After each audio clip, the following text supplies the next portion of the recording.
You're listening to Sips of Sanity, your toolkit for emotional and intuitive intelligence, or what we like to call the dirty work. Let's do it.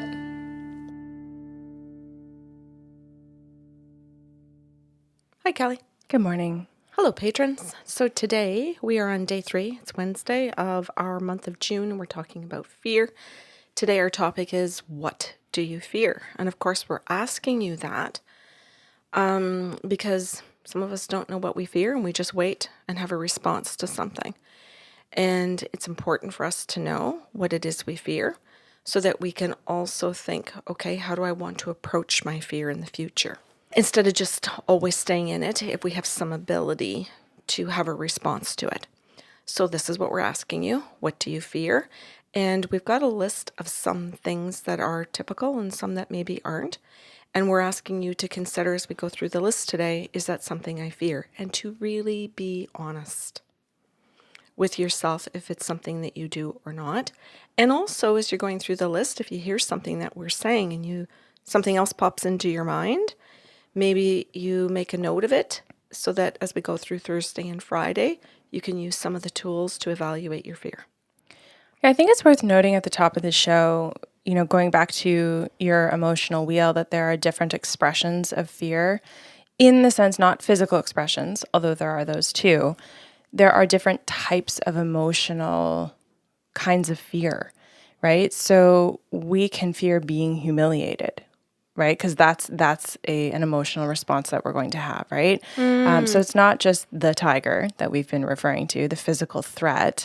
There are other things in our life that we fear, and there are degrees, right? So there's intensities. We can have a fear that is 10 out of 10. There are fears that we have that are low grade 1 out of 10. Yeah, and Kelly, you pointed one out. You said it being humiliated. So you might be thinking, if this situation occurs and I'm humiliated, if I am with strangers, I wouldn't care. My fear about that, I don't care so much.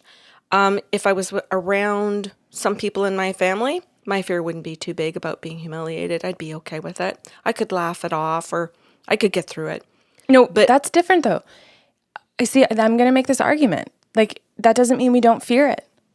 Right? I'm just trying to say that there's different levels of fearing around different people that we're around, and that your fear can change on that level. That's what I was trying to point out.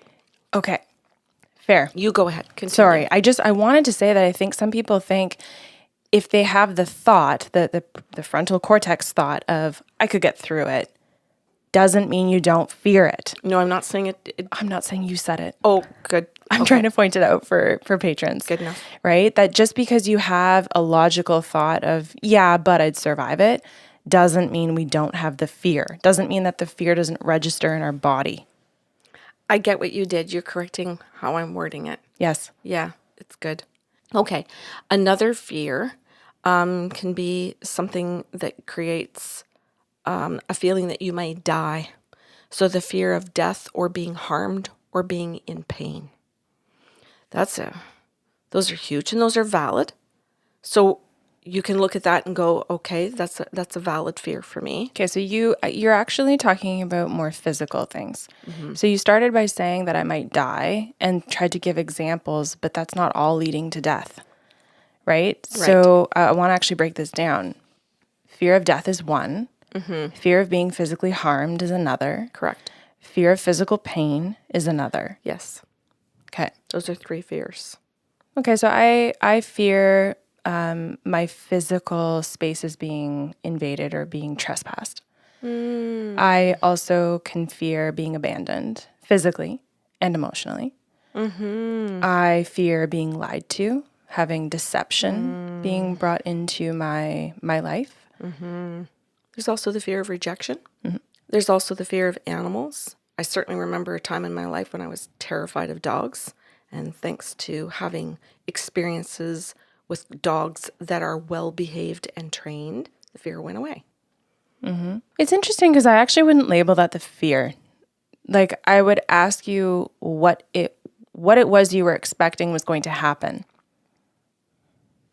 Okay. And I'm going to actually give That's good. I'm going to give an obnoxious example, okay?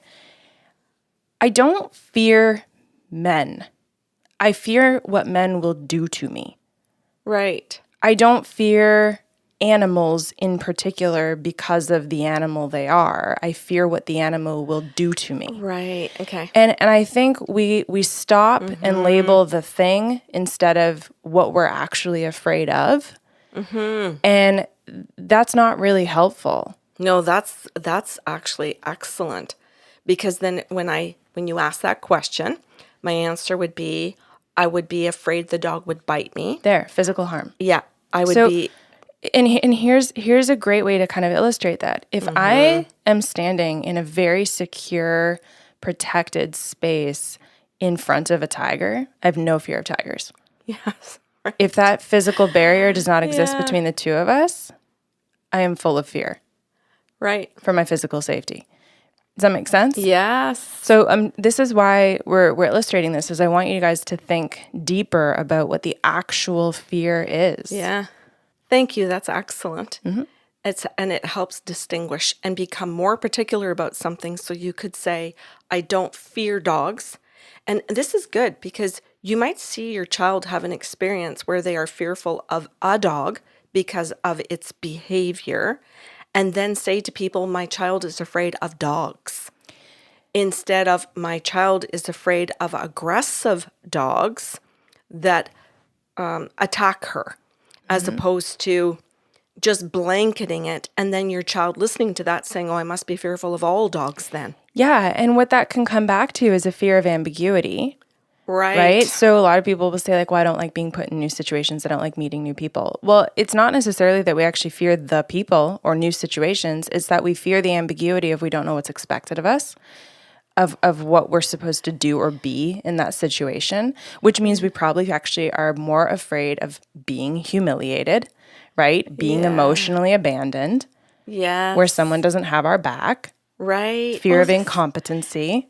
right. So if you ask yourself better questions around your fear, you're going to discover that you're generalizing, or that you're maybe not just generalizing, but that you're not actually getting to the bottom of the discomfort and what you fear emotionally. Yeah. So actually, let's dive into some of those things because we've talked about the physicality, right? Very, like most of what we've been talking about so far has been about our physical survival. Are we taking it a little bit deeper into the emotional stuff then? Yeah. Okay. So then some of us fear being bad, that we are bad people at our core. That is a horror for us to think that we act in a way or are something in a way that we can't change bad.